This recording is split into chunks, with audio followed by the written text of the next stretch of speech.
And Professor Wood, can I start with you? Tell us a little bit about how you have reconstructed the story of our recent COVID past and what you found when you did so.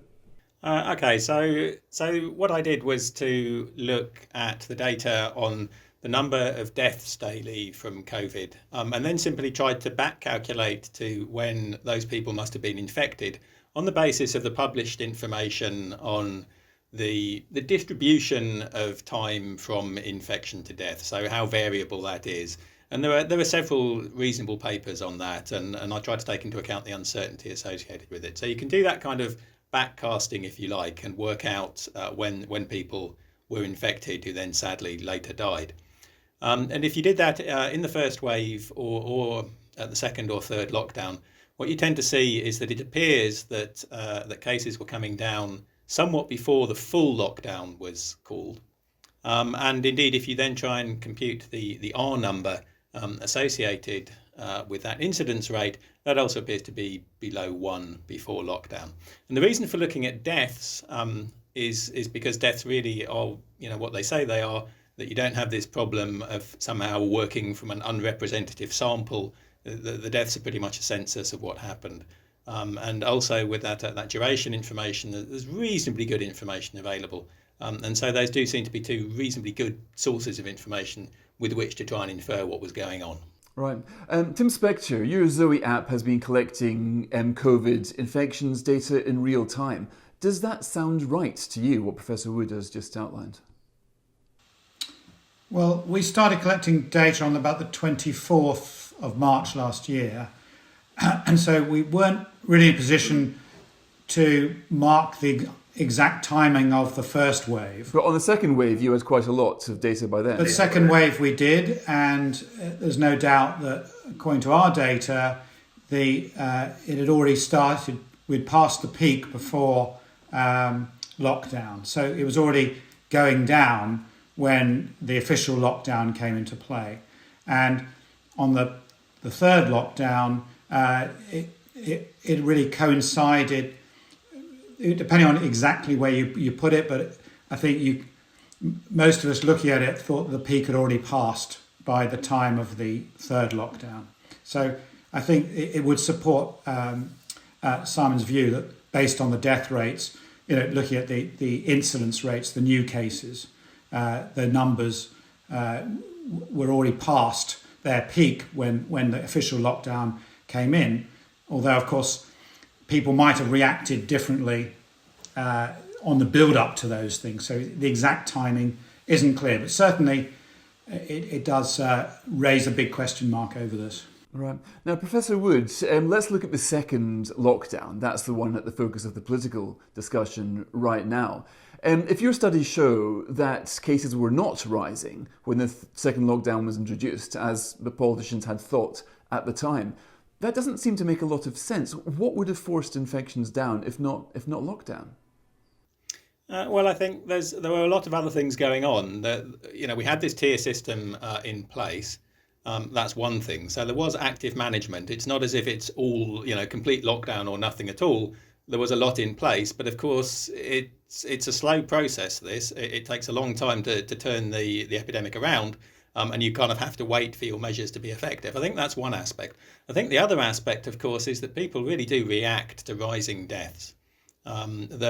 You see the deaths rising and suddenly you start thinking again, oh, this is a serious business. And I think people's behaviour probably changes in relation to that. But of course, I can't prove that that's what's happened. Right. But, there's a lot going on in addition to the absolute full lockdown, I think. And that's the key thing. Right. And Tim Spector, this is a hugely important issue, of course. It relates to our understanding of the so-called non-pharmaceutical interventions, the NPIs, and what drives down COVID, whether it is government policy or whether it's people's behaviour. I guess Professor Wood is saying that when people read about things getting worse in the news, perhaps they will then change their behaviour organically. I don't know if you've got so many data points here. Have you noticed any correlation between COVID levels going up and down or anything else happening? If it's not lockdown, what else could it be?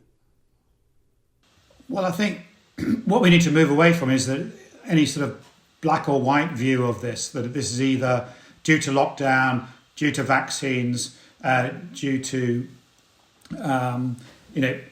people's fears. I think it is there are many factors influencing this, and this is why all epidemiologists really have struggled to model most other flu epidemics, etc., that they do come and go, and they do, in some extent, have a life of their own. And I think that's the other factor here, that, there's the seasons, there's the cold spells, but there's also some underlying wave of the virus just coming and going in a particular time when it reaches susceptible people. So there are many, many factors here, and I think what we're really doing wrong in this country is to think it's an all or nothing thing about lockdowns. And absolutely right. The reason that the R value never keeps going down at the same rate is people relax because they don't see their neighbours being driven to hospital. And the opposite occurs, that when police sirens are around and their friends are dropping down, those people are going to stay indoors. And that's just normal. And that's been going on for hundreds of years, that idea that when you're surrounded by danger. So I think, and now at the moment, of course, we've got vaccines coming into play, which half the population are under. So the idea that you can say it's all due to this or all due to that is really crazy. And I think we've overemphasized definitely the effects of government prescribed lockdowns and ignored all these other factors that definitely as equally important, as we've seen from these, at least 2 out of the 3 lockdowns. It was already on the way down before the official rules came into play. And I think, we can argue about what proportion of it, but clearly it can't have been due just to the lockdown. Other factors were already in play. Simon Wood, in your research, you also look at COVID in Sweden, which of course famously never locked down in any of the COVID waves. Why do you think Sweden is relevant to understanding the British situation, given how vastly different these two countries are? Well, I think there's a couple of things to say there. I mean, one is Sweden tends to get discarded as some sort of outlier, but really it's the only place that did the experiment and did something really, really different as a Western European country. Now, of course, it is different in many ways to the UK, but on the other hand, it's also similar in some ways, that the densities in Swedish cities are not that different to the densities in UK cities. They do have large immigrant populations and so on. So I think the thing about Sweden is simply that, there are things there that are very, very puzzling. If what you require is complete prescriptive lockdown in order to bring the epidemic under control.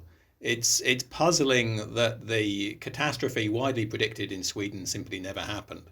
That if you take the same models that predicted, really bad outcomes in the UK, they predicted also extremely bad outcomes for Sweden, and those things didn't materialise under the Swedish policy. So I think there are some questions to answer there. Now, you can't simply say, what they did in Sweden can translate easily to the UK. There are big differences, and they will be part of the difference. But I think you also can't ignore what happened in Sweden. Tim Spector, what do you think about the Swedish example? I mean, obviously it's strange to compare any two countries in this epidemic right now, but if it were, going back to your point about how the potency of government lockdown measures or NPIs, non-pharmaceutical interventions, if they're overstated, then does, for example, Sweden tell us that the power of people's changing behaviour is the deciding factor? It might have been over there. Absolutely, and I've got Swedish colleagues, telling me what was happening on the ground, and we do have about 80,000 people from Sweden logging, also telling us what's going on the Zoe app. So what we were seeing there is really similar patterns of behaviour, but not restricted by rules or regulations. People would just react normally to when they were told the infection levels are high or low, and they would act appropriately. And that's probably why we saw no great difference to what was happening here, or actually slightly less. But it is a slightly less dense country, so I think there's more rural elements to it. But even in a place like Stockholm, I think it was the natural reactions of individuals to space themselves out and not have meetings, given warnings without necessarily backed up by legal force and fines, etc. So people were just being sensible, I think, in a way that hasn't really been talked about in this country. Right, so does that make you think that the same system might have worked here, that people might have used common sense, or folkvett as they call it in Sweden, that the common sense and people's behaviour might have had the same success in driving the pandemic down as in Sweden? Because as you say, in Sweden, the first wave and the second wave seem to almost mirror the experience of Britain, despite very, very different policy responses. I think that's true in general. I mean, I think there are going to be exceptions in some areas. We do have some perhaps denser, more deprived areas of this country compared to Sweden, where it might have been difficult to control things. But I think it's all about giving people the information locally and making them feel they were in control of it. And I don't think that really happened in this country. I don't think the dissemination of what the real risks were to people at different times was there. It was a general, constant fear that didn't really allow flexibility in that system. And I think perhaps the Swedes were more in touch with their health authorities in terms of getting that information out to people. Plus, there's some evidence that they have a higher level of higher education as well, so also might have been able to more easily understand that information. Right. Now, Professor Woods, you referred earlier to models that showed that Sweden would face a catastrophe that didn't lock down, disproven models. That, I don't know if you're referring to the Imperial College modelling, but certainly there was a paper from Imperial that came out in December that made a very striking claim that Britain, as we all know, was about a week, 10 days later than the rest of Europe to lock down the first time around. Now, Imperial College's studies suggest that delay led to extra 20,000 deaths, avoidable COVID deaths in Britain, because under its modelling, the number of infections rose exponentially right up to lockdown on 23rd of March, and then it collapsed instantly. That was a model given lots of publicity. Now, you've looked at that model, and tell me what you make of it. Well, so there's a couple of things to say there. Actually, perhaps before mentioning the model, I should say that there's also the really interesting results that come out from the REACT-2 study on what happened around the first lockdown. Yeah. And REACT-2 it's a really proper statistical sample where you take a representative sample of people and you're testing them for antibodies to COVID.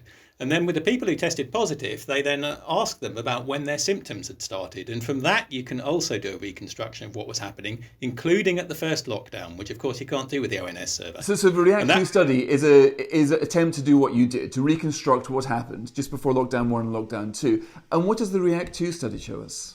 Well, so they've reconstructed when people were becoming infected. So the first day of infection over the course of, basically up until now, from right at the beginning, on this basis. And that study shows a very similar pattern to what I got from the death data, that once you allow for the time from infection to first onset of symptoms, then what appears to be happening is, again, that infections are dropping before lockdown. Now, that, of course, that contradicts what the Imperial study says. Right.